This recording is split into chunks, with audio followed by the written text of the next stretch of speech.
So ito po yung in-order nating talim sa Lazada, talim ng grass cutter. So saktong-sakto naman po siya dito sa ginawa sa takip ng biscuit. Kaya yan. Saktong-sakto siya kaya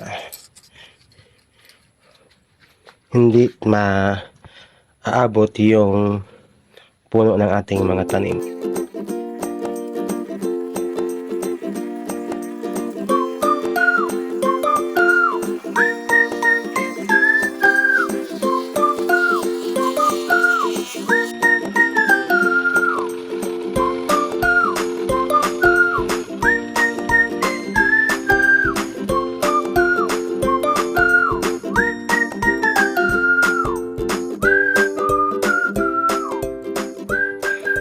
Ayan po, so kakatapos ko lang mag-grass cutter ngayon sa aming sitawan. So